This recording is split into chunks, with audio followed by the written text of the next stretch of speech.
할렐루야, 오늘도 좋은 날입니다. 요한복음 12장 20절에서 33절 말씀 묵상입니다. 오늘은 죄자됨의 삶이라는 제목으로 말씀을 나누도록 하겠습니다.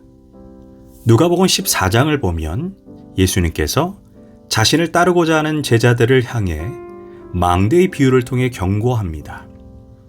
망대를 짓는 사람은 망대를 짓기 전에 그 소요될 비용을 미리 충분히 계산하여 공사를 진행해야 한다라고 말씀했습니다. 그렇지 않아 공사가 도중에 중단되면 사람들에게 비웃음을 당한다는 것입니다. 이는 예수님의 제자가 되기 위해서 자신이 당할 고난, 치를 희생을 잘 헤아려 본 후에 결단하라고 도전하고 있는 것입니다.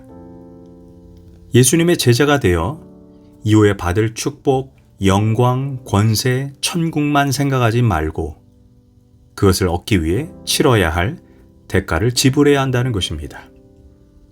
현대교회 성도들은 예수님을 믿으라는 말에는 부담 없이 생각합니다.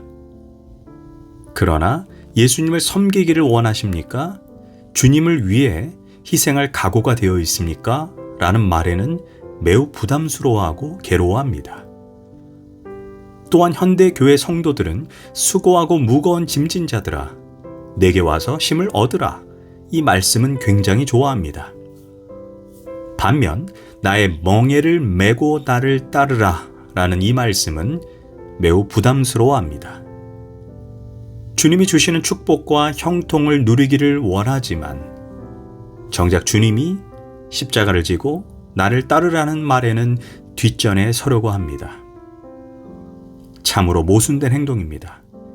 이 시대에도 당선 가능성이 높다고 하는 대권 주자 주변에는 수많은 정치인들, 대학 교수, 석박사들이 몰려든다고 합니다. 그들은 순전히 무보수로 밤낮을 가리지 않고 연구보고서를 작성하고 정책을 만들어냅니다. 그 이유는 단 한 가지입니다. 그가 대권을 손에 쥘 날이 온다는 것을 믿고 그때 누리게 될 영광을 생각하기 때문입니다. 하물며 영원한 나라의 왕이 되실 예수님을 믿는다고 하는 자들이 그분을 섬기고 그분을 위해 희생하지 않고 영광만 누리려고 한다면 그의 신앙은 정상적인 것이 아닙니다. 예수님은 분명히 말씀하셨습니다. 26절, 사람이 나를 섬기려면 나를 따르라. 나 있는 곳에 나를 섬기는 자도 거기 있으리니 사람이 나를 섬기면 내 아버지께서 그를 귀히 여기시리라. 즉 예수님과 영광만 함께 누리려고 거저먹을 생각하지 말라는 것입니다. 그렇다면 죄자됨의 삶으로 나를 섬기려면 나를 따르라 라는 말의 의미가 무엇일까요?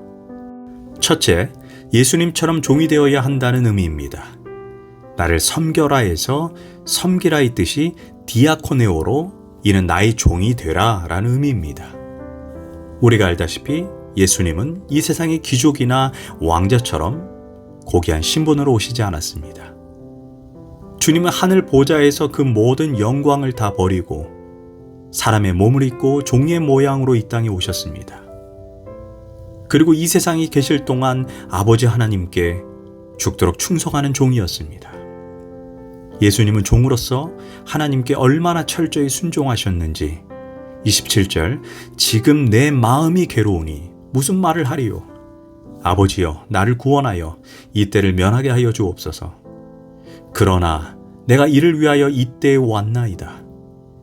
그도 인간인지라 십자가를 지는 것이 두렵고 답답하지만 아버지가 기뻐하는 일이기에 그것을 피하지 않고 종으로서 죽기까지 순종하시겠다는 것입니다.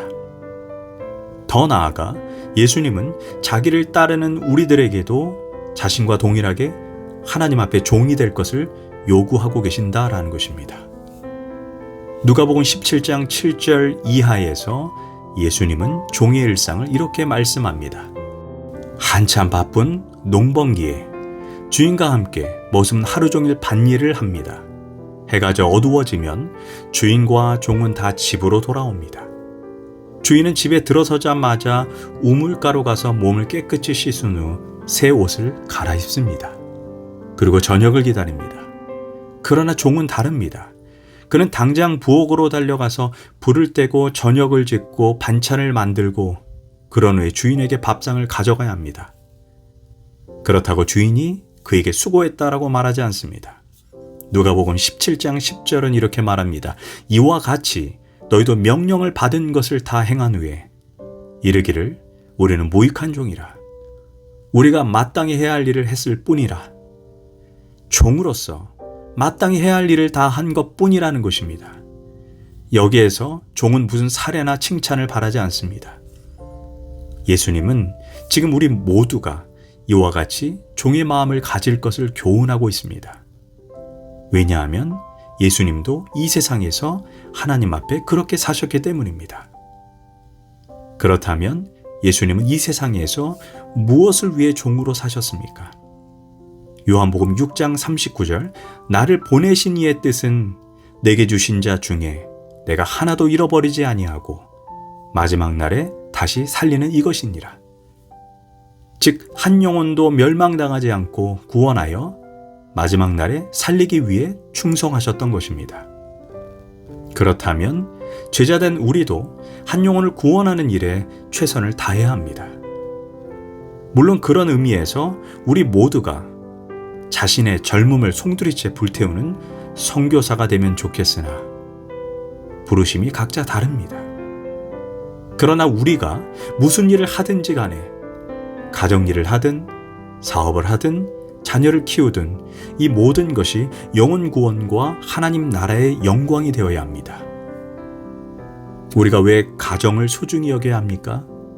이웃이 우리 가정을 통해 예수님을 알 수 있기 때문입니다. 우리가 왜 신앙적인 분위기를 가지고 자녀들을 잘 키우려고 합니까? 이 자녀가 다음에 자라서 훌륭한 지도자가 되면 그를 통해서 하나님의 나라와 영광이 온누리에 충만하게 될 것이기 때문입니다. 왜 우리가 사업을 하면서 밤낮 정신없이 뛰어다닙니까? 하나님이 물질을 주시면 그것으로 복음 사역을 위해 기쁘게 사용하기 위함입니다. 이와 같이 세상을 구원하는 일이 우리의 사업이나 가정, 학문과 연계될 때 우리의 삶 전부가 하나님께 드려지는 산제사가 될 수 있는 것입니다. 둘째, 나를 따르라는 말씀은 예수님 자신처럼 썩는 밀알이 되어야 한다는 뜻입니다.